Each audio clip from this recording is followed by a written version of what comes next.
Joy 99.7 FM. Properties home is where one starts. Duraplast, where Duraplast goes, water flows. And Trasaco, fast flow. Stronger, faster, and affordable. And the management of Joy FM, staff, and our cherished clients extend our sincere gratitude to the following donors assisting with Easter Soup Kitchen as well. Welma Ghana, Coca-Cola Bottling Company, Corabs Enterprise, Niche Natural Cocoa Liquor, East Cantonment Pharmacy, Trinity Oil, Munchie Biscuits, Multipro Limited Ghana, Royal Chef, Elizabeth Kwanzaa, Chomoa Fresh, and Extra O. Thank you all very much. And you know the Easter Soup Kitchen tomorrow, your #1 Easter Soup Kitchen happening right here. And we will be doing the cooking supervised by professional chefs to serve you. Thank you very much. Now, let's get to our call them SOEs, state-owned enterprises. I'd like us to take a listen quickly to people at the helm and their comments about the losses that are being made, and then I'll bring my guest in.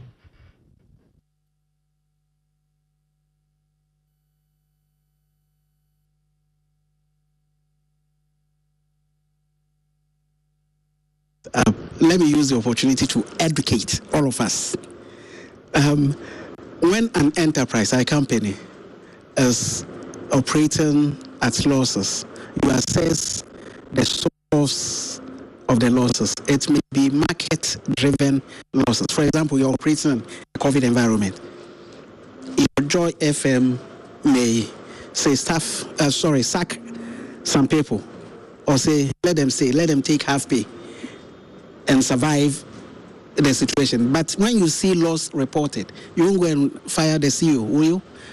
Because the environment did not permit profitable operations. Similarly, the state enterprise also operates in an environment. So you look at the environmental analysis and make sure that that general problem is sorted, like the enterprise models its operations to survive in that environment first, before you can point an accusing finger of non-performance on the CEO and staff. We are so negative-minded and crack the whip. I personally believe in enterprise management to mean train the people to do it well, put in place the measures to avoid corruption.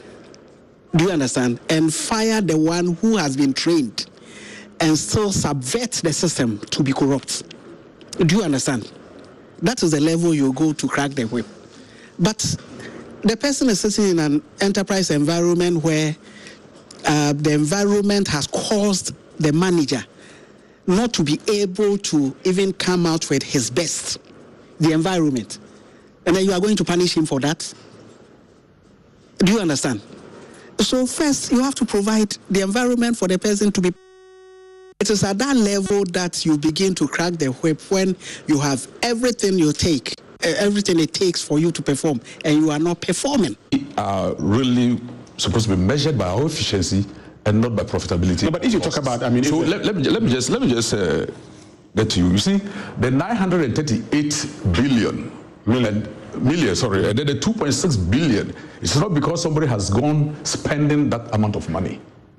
2015, all the projects, capital investment the state had done in water sector were all on lent to Ghana Water Company Limited. Mm-hmm. These are loans that are taken in the interest of the state to give water to the people of Ghana, irrespective of where you are located. Mm-hmm. Whether your area is viable, it is not viable, it is the state's responsibility to give you water. Mm-hmm. And now those capital investments have been all lent to Ghana Water Company. Mm-hmm. Today, as of yesterday, we were looking at our numbers. It has risen to 4.2 billion Ghana cedis because they are dollar denominated. and then we converting them, we're going to do in cities. Yeah, and so all this are part of the analysis that they do. So they will work out and they still bring this in. And unfortunately for GWCL, these on-land loans have no space in the tariff build-up. And so where is GWCL going to set aside an amount of money to be able to pay for this? It is on our books. We are working on, since 2017, we've been working very hard to see how the state can really look at it, because it's making our books look dirty. Right.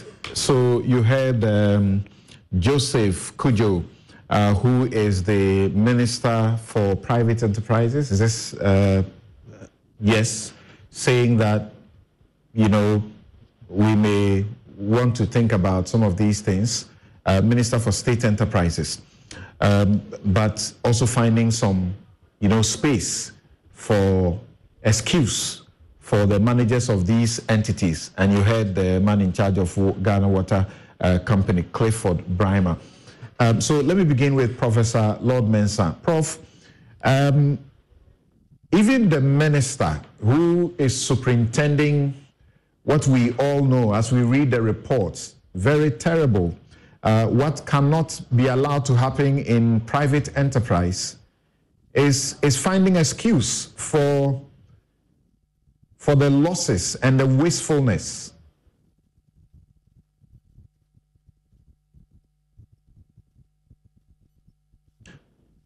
Hello, please unmute your mic. Okay, yeah, thank you very much. Good morning and good morning to our viewers, Samson. Yeah, you know, when it comes to SOEs, their characteristics sometimes are a bit dicey as to whether you can directly compare them to the private, you know, entities, or it's more or less a hybrid. They are more or less hybrid between, you know, the private sector, you know, entities and then, you know, the state entities. But then I would say that if a state entity, you know, is able to borrow on its balance sheet, then more or less we must treat this entity as more or less a private. And the minimum they can do is to break even as a benchmark. I don't want to go to a direction where, you know, I have so many questions about, you know, governance structure of our SOEs. Because if you take a typical private entity, the performance of the entity at the level where me and you can feel start all the way from the board. And so let's look at the board structure of our state-owned institutions. The board structure of our state-owned institutions are basically politically characterized. And effectively, this has a build-up into performance. Now, I ask myself so many questions. Are there some KPIs, key performance indicators, that we look out for from the board when they are appointed? Do we really look at information asymmetry? And if I say information asymmetry, I'm looking at financial information, how it trickles down from the boardroom all the way to the operational level for decision making. Do we look at that? And I can tell you that I'm yet to see all these things. And there is a World Bank report exercise going on state-owned institutions' performance across the globe. And clearly, most of them can be described with the character I've provided. And effectively, it tells you that, yes, there's something missing in our environment.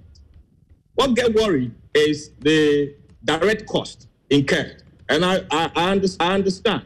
You know, there's been that kind of improvement in the losses as compared from 2019. You look at 2020, there seemed to be an improvement, about 50% reduction in the losses. But I'm telling you that this shouldn't be the case, in the sense that in as much as we don't expect most of the state-owned institutions to be profit-making ventures, the minimum we expect from them as stakeholders will be possibly to break even.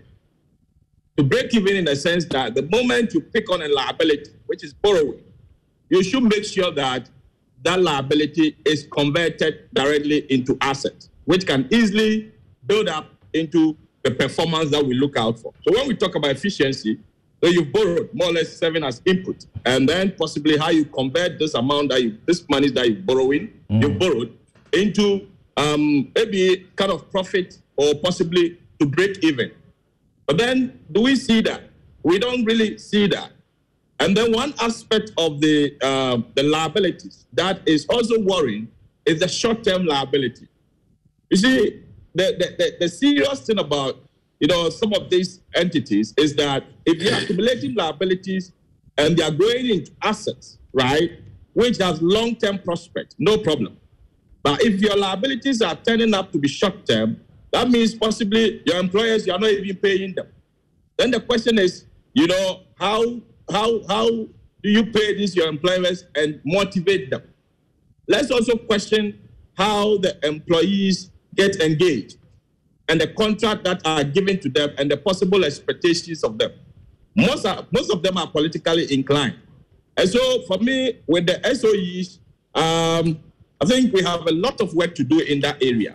We need to put down measures that will require, those who are appointed, be it the CEOs, the board, and all those, some benchmarks, and possibly look at how we can even tie their salaries. I know most of them are taking about more than 5-digit figures, when it comes to salary compensations.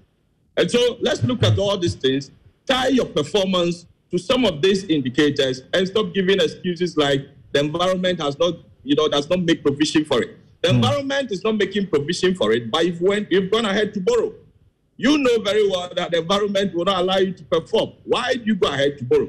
So effectively, something I would say that, yes, indeed, it's a cause to worry. It's about time we sit back as a country, develop some kind of, corporate governance framework for our state-owned institutions and ensure that they go by it, they stick to it, and then look at possibly the parliament oversight on some of these state-owned institutions. After all, they belong to the state. Let's compare. I mean, if you look at parliament, most of the things that are being done, that are being done by the state, it goes through parliament before approval.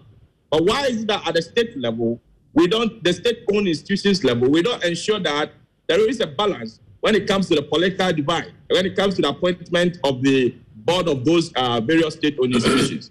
So effectively, something I would say that, yes, indeed, the characteristics of the state-owned institutions, as we speak now, cannot be situated as state-owned, and therefore it will be a business as usual. As far as state-owned entities can borrow on their balance sheet, then it's no more the business as usual. We have to treat them.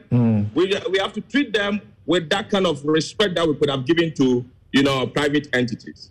Professor Bochi, if your line is clear, let me come to you before I go to Honorable Sethekpe and then Kuku Pencil here in the studio. The reports of these SOEs, we are now hearing some of their managers want to blame things on COVID, but we know previously it's been as terrible. So I don't know why they want to hide under COVID. Before COVID, it was not a different story anyway. We are told of net loss recorded for 2020, which follows a trend of losses observed over the review period of 2016 to 2020. Only 2 sectors, that's financial and manufacturing, recorded net profits in 2020. The largest net loss of approximately 1.4 billion Ghana cedis was recorded by the energy sector, followed by the infrastructure and agriculture sectors with over 900 million and 433 million respectively. The highest net losses for SOEs in 2020 were recorded by the GMPC. That's in excess of 100 and 1.6 million. The Ghana Water Company, 938 million. NEDCO, 379 million. The BOST, 291 million. And TOR, 150 59 million. We are told that according to the IMF, which has been doing a study over the last 10 years, SOEs have increased in importance among the world's largest corporations. $45 trillion, $45 trillion, and their assets are now about 50% of total global GDP, and they play a huge role in most economies. How can we take advantage of this? State-owned enterprises in Ghana recorded 2.61 billion loss 2020, according to this report. However, this represents nearly 50% improvement over the 2019 aggregate loss of 5.16 billion. The Finance Minister, Ken Furiata, is calling for more urgent collective work to address the losses. Professor Adochi. Well, it's invariably not good news. And I think that whenever you have poor performances, a string of poor performances in entities which depend on the state, invariably there's a need for some questions to be asked. And I think the key question is this. Whenever an institution or institutions perform poorly, the first question should be directed at the corporate governance structure of the institution. Because every institution invariably must have strategic goals and targets. And so if these entities that are commensurate every year set themselves certain goals that we are going to deliver X, Y, Z, and it's important, and I think somebody made the point earlier, that profits may not necessarily be the overriding motive of state-owned enterprises. The point is that state-owned enterprises fill a vital gap that normally private enterprises either are unwilling or unable to fill. And also because of certain predictability of service delivery.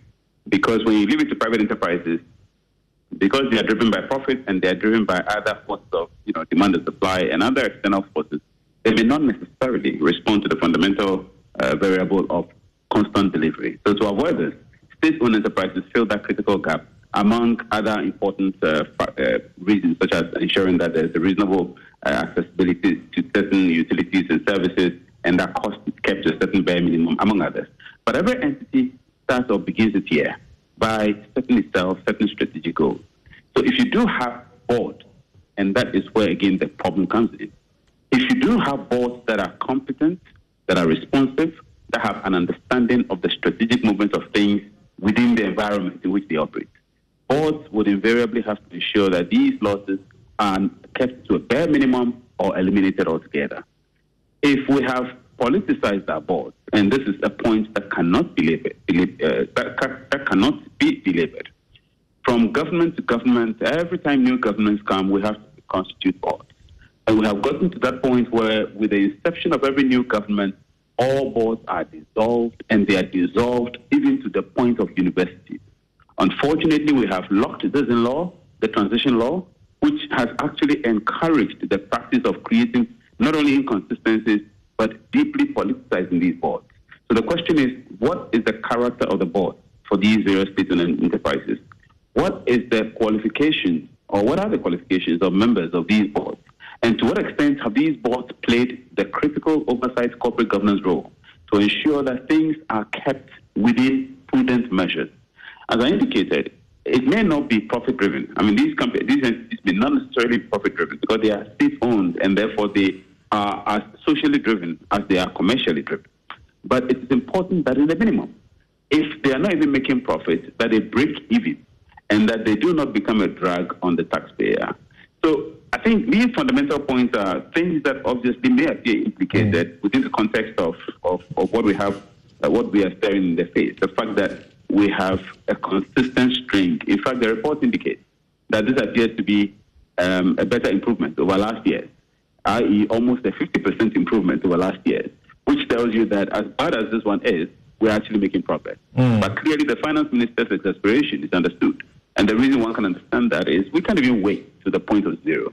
But the least we can have is to move from the point of a rather humongous loss declaration. So listening to Professor Lord Mensah and yourself, the question of corporate governance, the question of the boards that superintend these entities is important. So why are we not able to be clear about it? We have, how many of them? 126 of them or so. We have a number, about 17 joint venture companies or more. And we have seen certain individuals, a few individuals who have been appointed to some of these institutions do extremely well. They, overnight, within a short time, they change the entire organization, its outlook, its appeal, and even its profit. Talk about the Ghana Publishing Company, for example. Why can't we ensure that there's consistency in how these are done, rather than the majority of them that we see continue to post losses, you know, and yet they get the fattest salaries? Well, as I indicated, the problem may actually appear to be the law. The fact that the law co-terminates the duration or the lifespan of boards to the inception of government. I think that's a problem. We have co-terminated and co-indexed the lifespan of boards to every election. So once we have changes in government, we must have new boards. When you do that, what you've done is to create a political incentive for political compensation through the medium of boards. And that is what we've had over the years. It shouldn't be. The fact that we have a new government in place in 2025, in January 2025, we'll have a new government in place. There should not be new boards unless there are justifiable reasons for changing board members or the entire board. And it's gone all the way to universities.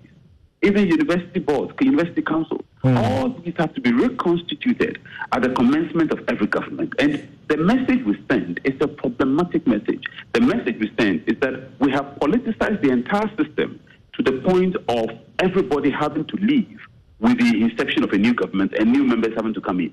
Okay. And that is not only problematic, but it creates a certain spontaneous and a certain inconsistent mindset in the operations of government, the operations of state-owned enterprises. But more dangerously, it incentivizes these entities to operate more politically than commercially. Okay, so I'll return to ask all of you about, because you are pointing to governance, the two of you so far pointing to governance and the structures that exist, what ought to be done about them, and also, as it were, the system having been hijacked by the political, elites, the political system, so to speak, and no meritocracy as well. What can be done? Because we have rehashed these problems for decades, for as long as I became politically aware. We have rehashed these problems, and all we see are our hitherto vibrant state-owned enterprises collapsing, being turned into churches.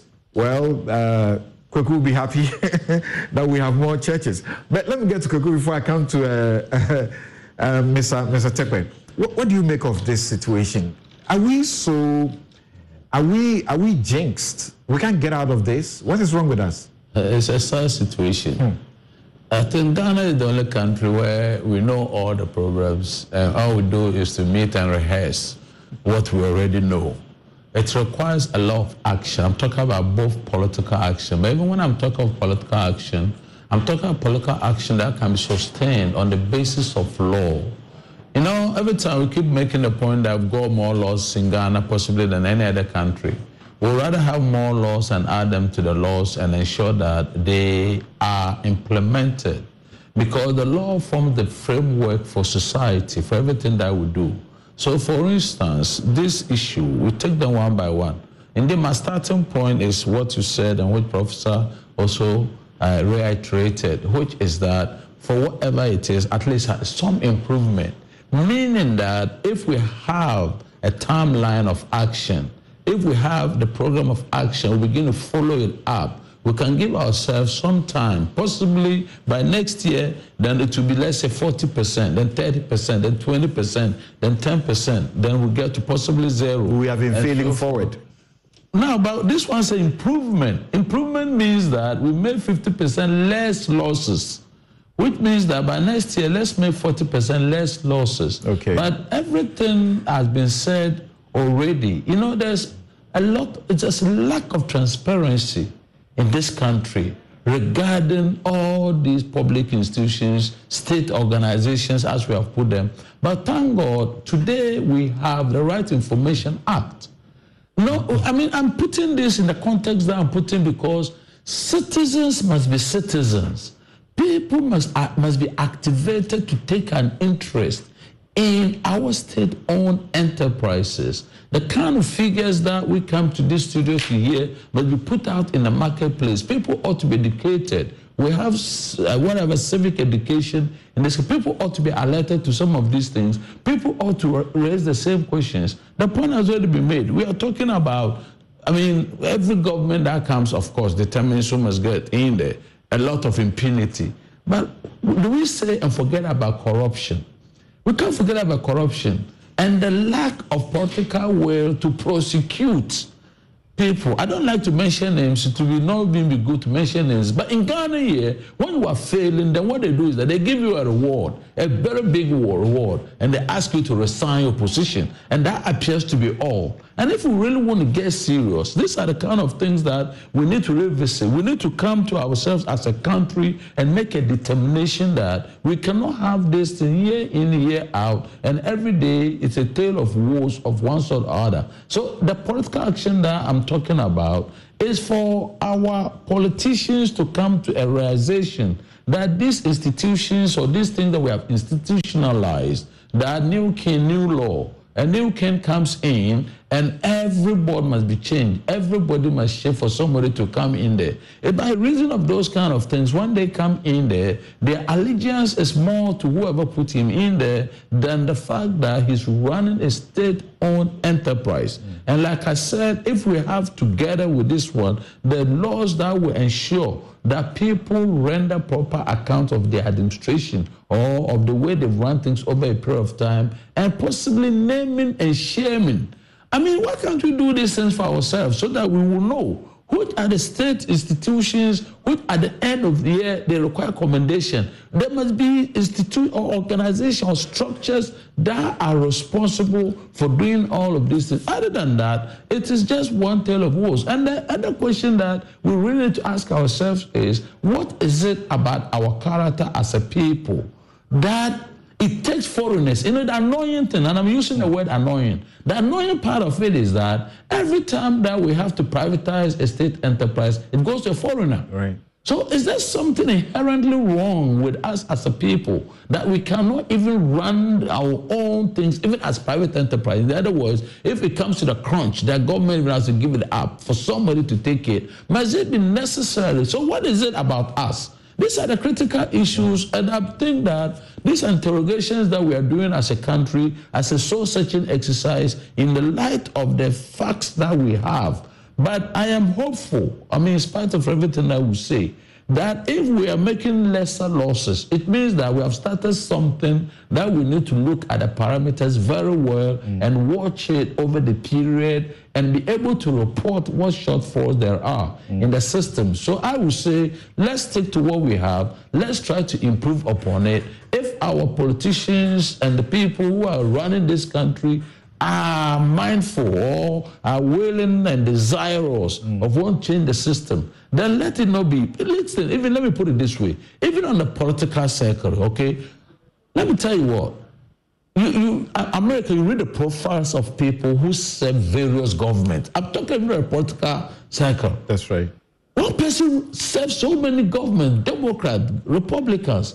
Apart from possible President Kufuor, who attempted to bring in Indom and Malamisa and a few people, even on the political set, we cannot even tolerate the idea of one politician helping another government. And so what is it about us as a country that we cannot even see a situation, even if one politician... Let me flip that back to Mr. Seth Tepe. Many years ago, Duncan Williams, Archbishop Duncan Williams, preached about crabology. We behave like crabs. You put them in a basket, they won't allow anyone to get up top. So, Mr. Tepe, you have a better view of this situation because of your previous position as finance minister. What is wrong and what needs to be done? How urgent is this? Thank you very much, Samson. First of all, I'm with lawyers, and so I hope you can pardon me including yourself. But let's go to Chapter 13 of the Constitution. State-owned enterprises are the only ones or the majority where exceptions are made for the establishment of separate funds for their operation. When you go to their laws, they are the only ones who are allowed to borrow on their balance sheet, own assets, and incur liabilities. I won't say the only ones, but they are in the majority. Some agencies have those clauses. So the premise of a state-owned enterprise and the reason why they file, and Professor Lodvesa can correct me, under IFRS, not IFSAS, is that they are profit-making. Having said that, we do appreciate their economic, social, and political importance, if I may, pushing that agenda. So if I may be very specific, to explain our policy, the self-financing policy, which I believe the MD for Ghana Water attempted, to say was something wrong. Yes, Ghana Water has the responsibility to provide water to the whole country. But the water that is provided in Accra, I want to be specific in certain areas, it's not the same as the loan that is taken to provide water in rural Ghana. Our policy was self-financing. And we are saying, let us segment the market. Let us segment your portfolio, just as I am segmenting my loans. And I'm saying that if I take a loan and you are providing water to a community, which, let's say, I won't say 100%, but up to 80, 85% can pay for the cost of water. I don't see any reason why that loan should not be recovered. That is one principle of this. Secondly, we were also saying that if we have an airport tax, it's a tax, remember, right? And we want to construct an airport. Why should we not fall on that tax? When that project will bring in other services, which airport company can use to pay for its operations and expenses. Why would you want to take? So the state ceded its share of the tax that goes into the consolidated fund, took the portion of tax, bundled it, and I can assure you that in these instances, KJT as another example, let me not go into Ports and Harbours Authority is a typical example, port expansion, MPS and the rest. I can assure you something that when we bundle these commercial elements, as opposed to the social element of these state-owned enterprises, the money that was projected was sufficient for us not to issue a sovereign guarantee for those loans. You can check the records. So there was no sovereign guarantee issued for airport company. And we were in the process of bundling, that loan, which, and talking to real estate companies who want water, sent to their sites. You look at the economy, you look at how it is evolving. And they were willing. We had started the discussion. We couldn't finish. For water to be extended, after all, they are going to pass on the water to the consumers, metered. We are going to have prepaid metering and the rest. So I'm saying that if those policies, I'm explaining the rationale. Why am I explaining this? Today, we do not have access to the markets.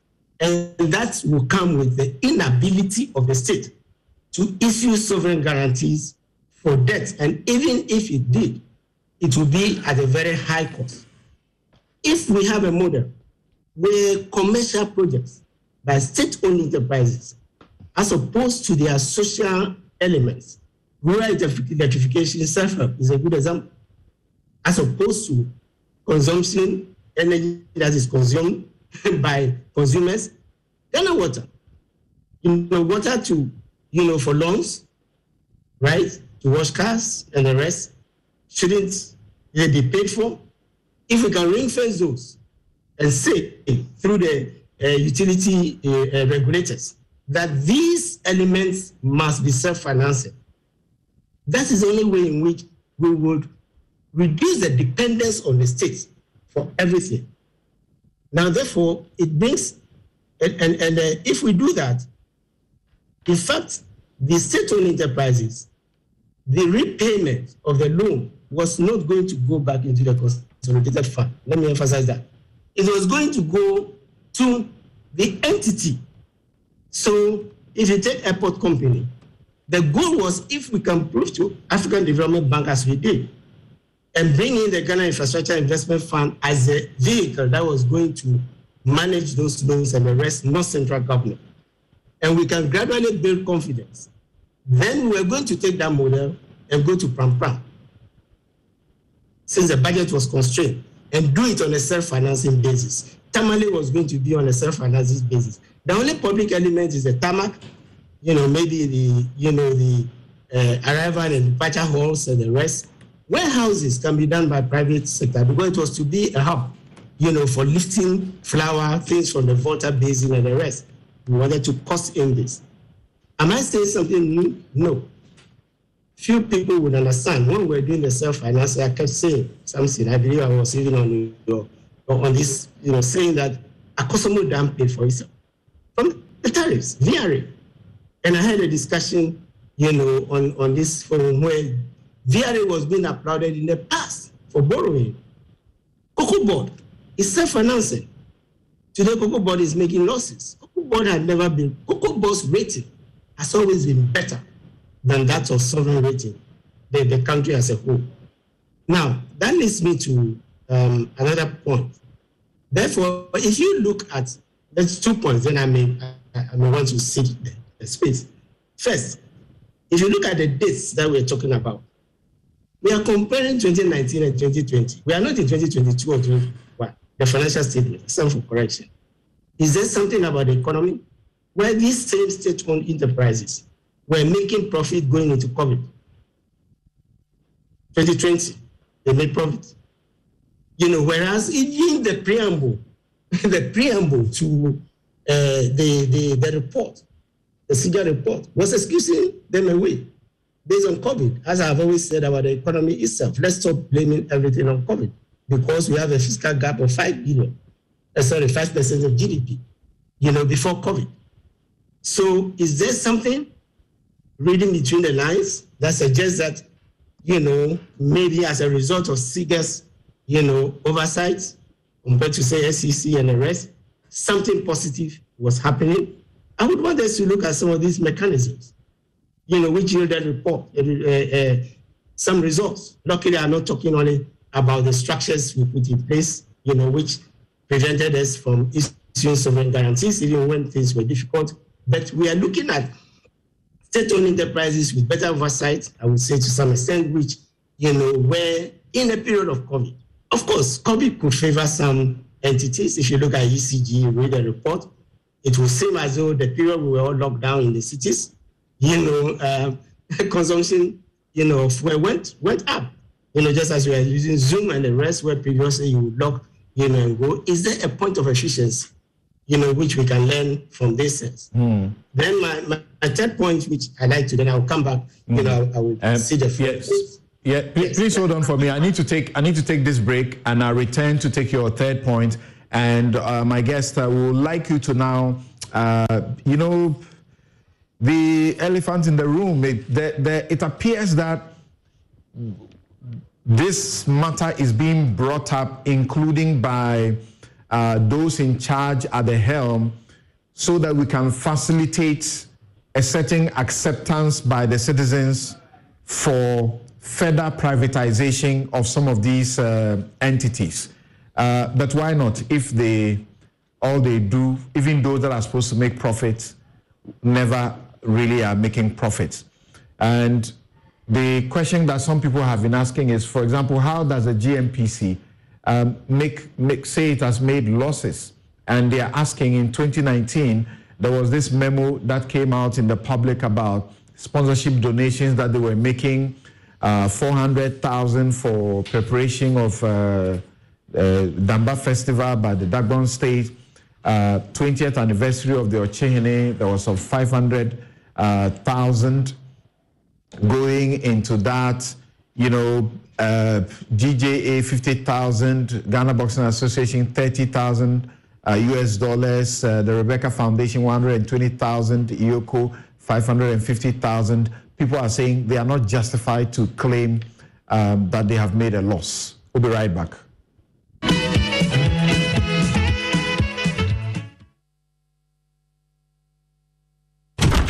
Oh, Charlie, close the window small. Your room be too bright, oh. Why, you be vampire where you know they like sunlight? Oh, my guy, my eyes. Behind the PC problem. Oh. In the sun problem. Common light bulb stuff. This no matter. I beg go Robert and Sons. Oh, yeah. Then my chick to him, I know correct. Where Robert and Sons sort them out sharp. Now, so stylish frames in the rock. We go Robert and Sons right in. No, I was sitting inside proper. For over 25 years, Robert & Sons continues to provide specialist eye care for both adults and children. Locate us at Adabraka, Adenta, Kumasi, Usudankwa, Tema, Weja, and East Legon. Call 050-151-9111. Robert & Sons, seeing is believing. Joy 99.7 FM. 5044999999 to secure your dream home now. Will it?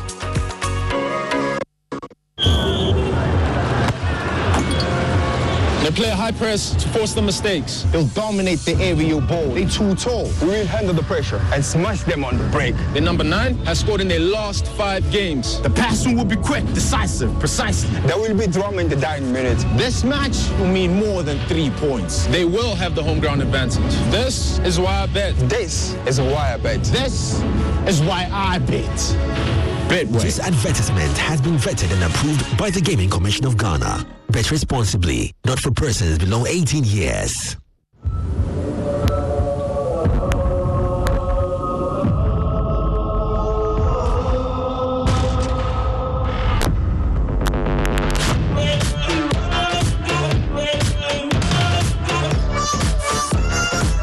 Give me some of that. Some of this, some of that. Give me some of that. Some of this, some of that.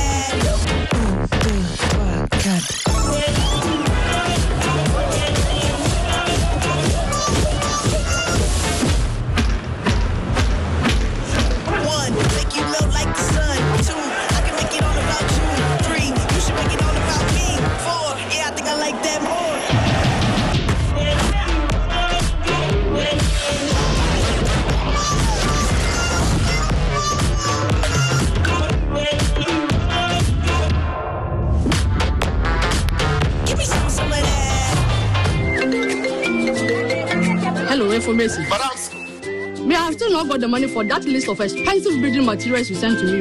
Madam, relax. I just visited IPCP, where the engineers told me everything about Trasacco fast floor. Trawanko, please, those people are expensive. Are they not the people building those big houses in town? I bet In fact, I used to think the same until I visited their office today, and they gave me an estimate of how much it will cost. Romo, the estimate is real. Wow. Visit IPCP, the Trasacco Fast Floor. Engineers will assist you build an affordable, faster and stronger building. Oh, madam, it is done. Trasacco Fast Floor. Stronger, faster and affordable. This is a Trasacco construction product.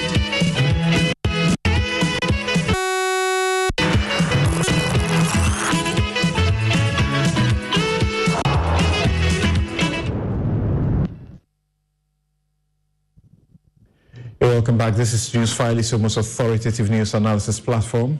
And my guest helping us to do the second part of the discussion, Professor Lord Mensah, Associate Professor, University of Ghana Business School, Mr. Setepe, former Finance Minister, Executive Director, PFM, Tax Africa Network, and part-time lecturer, University of Ghana Business School, and other places. Professor Abuchi was with us. He's taking leave. And Kweku Pencil is lawyer and managing solicitor, Pencil and Co.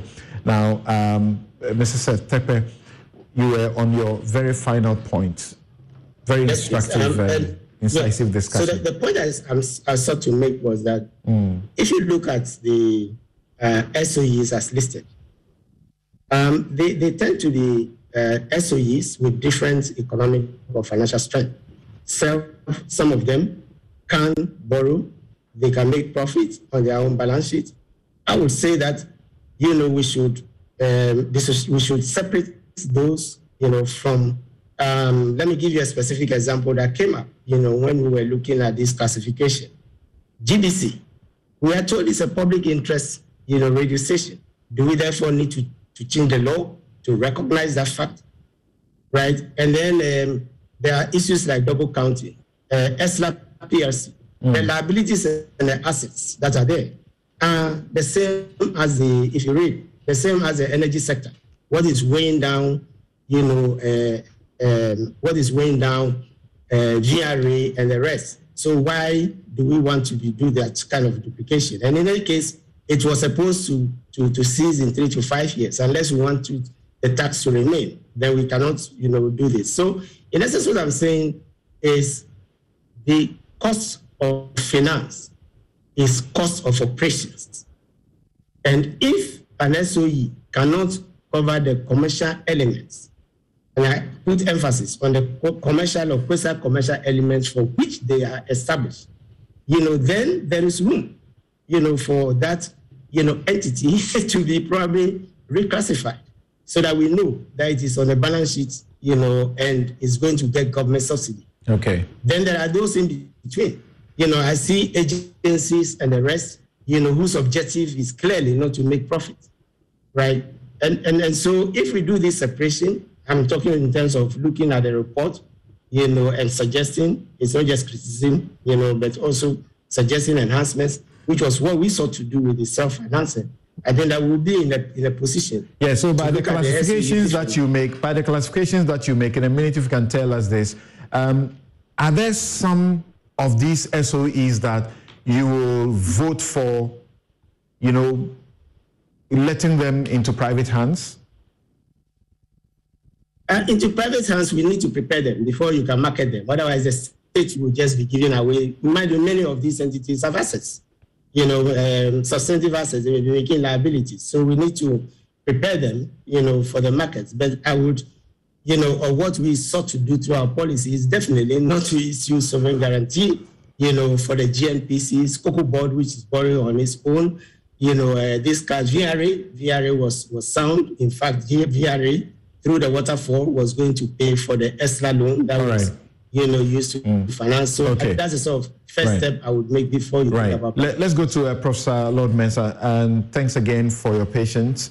I need to plead for Professor Kofi Abochi. He had to take leave of us. Now, from the diagnosis that you make, what should we be doing?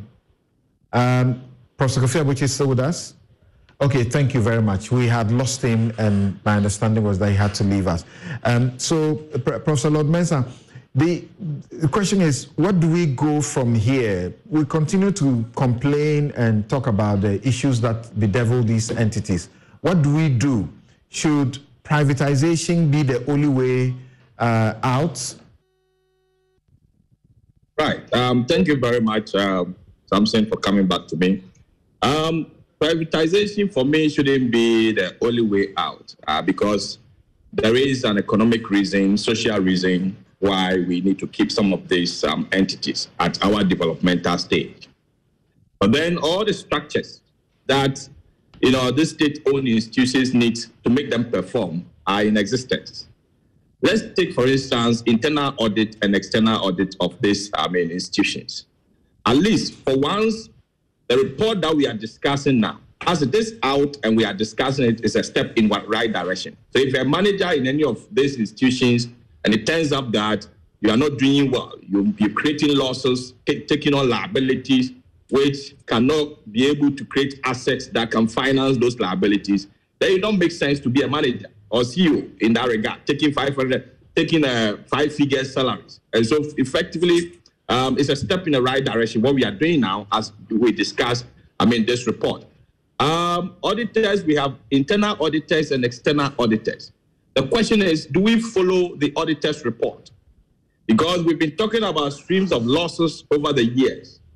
Over the years, I presume that whoever is auditing, be it internal, external, might have highlighted some of these losses to the state-owned institutions.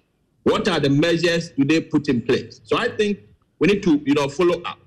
Then again, whether, COVID has come to expose us or not, I believe that COVID has rather come to strengthen the need for corporate governance framework for some of these, institutions. And I presume some of the COVID measures were channeled through some of these state-owned institutions. And as a result of that, that is why we're incurring those huge direct costs. Who should be spearheading, superintending this, reforms and changes that you are looking at?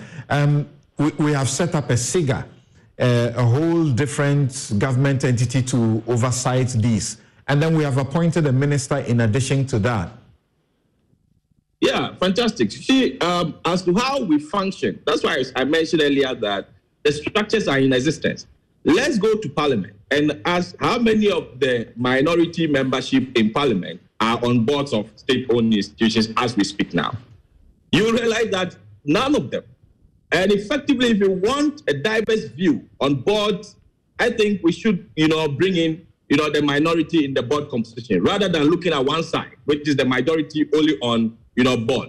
So effectively, these are some of the things we may have to look at. Because, most of the research that I've looked at... The MPs are generally supposed to oversight these institutions. If you are saying that the MPs should be on boards, how are they going to oversight institutions on which they serve? But that is more or less one-sided as we speak now. So effectively, those oversight responsibilities are mostly one-sided. But then I'm looking at diverse board, which will roll in, different people, not necessarily those in government, so that we can get diverse views when it comes to decision making. So MPs should not be there at all. Come again? MPs should not be on these boards at all. Well, state-owned institutions are, the owners are the citizens of this country. You can look beyond just the Parliament. There are several people that you can call in to come and help when it comes to decision making. So we don't form boards based on celebrity standards and based on what do you call it? Who matters in the society. Right. Professor Bochi, what do you have to say? How do we get out of this quagmire, so to speak? Well, unfortunately, the answers are rather straightforward. And again, it depends on how really serious and committed we are to this. I mean, there are some things we can't go around it. It's a straightforward case of management. It's a straightforward case of corporate governance. I'm aware that the World Bank has been trying, a few years ago, trying to lead conversations in that area to get state-owned enterprises to actually practice the principles of corporate governance. Good principles of the rational use of resources, good principles of management, ensuring that the structures of governance in the company are working, ensuring that proper control systems are adhered to, ensuring that we depoliticize the entire framework and processes of these entities that fundamentally, even if social, must operate with basic commercial principles in mind. Do you have hope that we can get to having good corporate governance systems in these entities when, if it is left the way it is now, where the politicians have to fill these boards? And often we know how they do it. It's patronage. How much have you contributed to the party? Who is here? Who has done this for the party? They put them there. They don't need any expertise. It's not like where there's an advertisement and then you screen the best of the best. Thompson, the problem is that the problems of our constitutional system as we have today, they are intricate and they are interwoven. What you just mentioned, which I alluded to earlier, about the question of political compensation. Look, until we address some of these fundamental and foundational issues, political compensation, when people work for parties, they expect returns when they come to power. If we don't address that, the issue of who goes on the board, the issues of who gets appointed to run these entities. And we may have to look at political finances. Of course.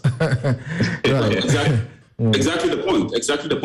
They're intricate interwoven. So if we pick them pieces and bits, who pays the piper calls the tune. Well, unfortunately, but I'd like to touch on the question of the MPs on boards. The MPs on boards is a major problematic thing, and I do hope that moving forward, our presidents will look at that. Right. MPs are supposed to provide oversight for these entities, and the person providing the oversight is also on the board. And by the time you come to Parliament, so as it were, report on the stewardship, the one providing oversight essentially is there to help you mop up. I mean, essentially is help you mop up. In some 30 seconds, do you vote for our rush to privatize quickly? We are always that's the way to solve it. Just privatize it. Our experience from divestiture over the years, especially with the Diversity Implementation Committee, and questions about related party interest and questions about political interest that have ultimately hijacked the process. Our experience with diversity implementation over the years doesn't give me so much confidence in the privatization process. Yeah, sure. What's wrong with this? Yes, Koku. So how do we go around it? What are some of the solutions you also proffer if they have not, exhausted them? I was sitting listening to them. I was just looking at the laws that really come to my mind. For instance, I've got a Public Procurement Act. Right. We've got the Public Financial Management Act. We've got the Auditor General's report that goes to the Public Accounts Committee every year. We've got the Public-Private Partnership Act. All of these laws have been structured in such a way that if indeed our state-owned enterprises were to work within the framework of these laws, they would indeed cut out almost all these losses that we're talking about. But because essentially the state controls all of these institutions and of course the people who run these things, at the end of the day, the state itself lacks the political will and the political power to hold these people to accountability, so that over the years we've got the Public Accounts Committee, once in a while, dramatizing these things on our televisions, and at the end of the day, the reports get shelved. It's about time that somebody took these reports and set out what is clearly in private pockets and efforts and attempts to retrieve these things and prosecute them.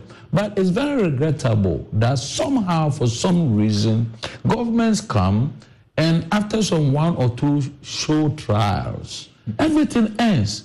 That is what feeds the impunity. That's what makes people who sit in these places. Like my learned friend was talking about, if you put an MP on a public board, quite naturally, he becomes part of the canker. And of course, if they were making successes, the same way we refer to them. But since it is now a matter of record that all we know is to make losses with public bodies and institutions, it's about time, and the laws are already there. I will emphasize this business of making use of the Auditor General's report. And if people will be held accountable, at least it would put a check on accountability. And there's a portion that you talk about that's also very interesting, and we need to pay attention to when people are being accused or suspected and they're supposed to be taken to trial. Once it belongs to this other party, they say everybody is a saint. Don't touch them. How do you run a country like that? Yes, Mr. Setekwe, you wanted to wrap up in a minute. Yes, thank you very much. I just wanted to say that the governance structure has been touched on, but it may be getting worse as we speak. And again, I'm mindful of talking to lawyers. Who owns, GATT? Who owns CVG? Again, these are issues that have been coming up, following our experiences with the divestiture. And then we seem to have found a loophole also from the conversion of corporations to companies, in avoiding the parliamentary track, when we want to incorporate certain entities. And so you have public limited companies, PLCs, and the rest borrowed from other places, which, have probably bypassed parliament. I think this is the governance structure that, we need to. The reporting and authority, as you alluded to, I think that, yes, SIGA, is important, but how does SIGA position itself with the board of directors, with the ministry, and I think that we have run out of, we would be escaping it. Okay, I'm grateful we have run out of time at this point, but a very important stakeholder in this, Dr. Odrosai, says that we need to first depoliticize the appointments to such boards and make it on merit. We set KPIs for such SOEs. If they fail to attain it, then you sack those who are in charge. These SOEs, those set up as companies or joint ventures with substantial state interest, yet they fail to comply with the dual reporting requirements under the PFM Act and the Companies Act, which is very bad. Corporate practices must be adhered to. This has been Newsfile. It is your most authoritative news analysis platform. And here on Newsfile, as always, we put Ghana first. Thank you so very much to Kweku Pencil. He's a lawyer. Randolph Chumesi is a lawyer. Thank you also. Professor Kofi Abochidin, UPSA Law School. Professor Lord Mensah, Associate Professor, University of Ghana Business School. Honorable Sir Tepe, former Minister for Finance and Executive Director, PFM Tax Africa Network. And yes, that's been it. Thank you all so very much. Have a good afternoon.